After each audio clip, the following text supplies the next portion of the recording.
Kufiri Kosovë-Maqedoni, imagjinar deri tani, por që pritet të shënohet brenda pak kohe pasi Komisioni Ndërshtetëror për Demarkacionin të thotë fjalën e fundit. Një histori e filluar me 2001, kur Serbia vendosi t'i japë Maqedonisë pjesë nga territori i Kosovës. Por banorët e DBLD-s nuk pranojnë që dikush t'ua marrë tokën e tyre. Në këtë anë, revolta për tokën është kthyer në revolt edhe për flamurin e ri të Kosovës. Pse e hoqe flamurin nga ty? Unë këtë flamur vetë e kum ble me parat mia edhe kum vendos këtu. Po nuk pja vlen pesha që s'pja vlen më këtu. Se që ky flamur me pokën atisarit pesha që 2500 hektar pja merë Kosovës, Maqedonia. E na nuk do t'a lejun. Edhe për që ta unë e du me hiq këta kismet. Nëse institucionet e Kosovës do të lëshojnë pe, fjalën e fundit do ta thonë banorët, e për ta, fjala e fundit mund të jetë edhe kjo. Kundër kujt ju do t'i drejtoni këto armë që i keni marrë sot? Këto armë na i drejtojmë kundër atyre që dojnë ta marrin tokën e Kosovës, pronat dhe shtëpiat private. Na nuk i lejojmë, na jemi për me mbrojtë tokat tona, i lusëm që mos t'i vjen momenti për me rrok armet, për me arë punat e luftimit, se për ndryshe do të vjen edhe aja. Mos menon qeveria Maqedonisë se është në fshatin Lybeten të Shkupit për me shni gratë dhe fëmijëna për tenkat Maqedonisë, këto ka burra dhe gjem që i liftojnë. Ata do të aden edhe Maqedonia dhe qeveria e Kosovës. A është thjesht një presion mediatik, apo vërtet ju jeni të gatshëm të luftoni? Varet sa punojnë institucionet e Kosovës dhe aja qeveria Maqedonisë. Nëse ato vendosin kështu që shekan para po atëre, do të janë ma të shpeshta. Këta njerëz të armatosur thonë se kanë mbështetjen e të gjithë banorëve të DBLD-s, madje edhe të gjitha trojeve shqiptare. Këtu janë shfaq disa grupe të armatosura. Ju do t'i bashkangjiteni atyre? Besoj ato që ase do të mjohën bashkangjit.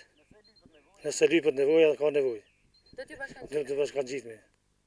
Edhe do të mbrojmë me gjithë forcat që i kemi. Por për banorët, besimi tek institucionet e Kosovës pothuaj ka marrë fund. Dhe në një farë mënyre, lufta ende nuk ka mbaruar.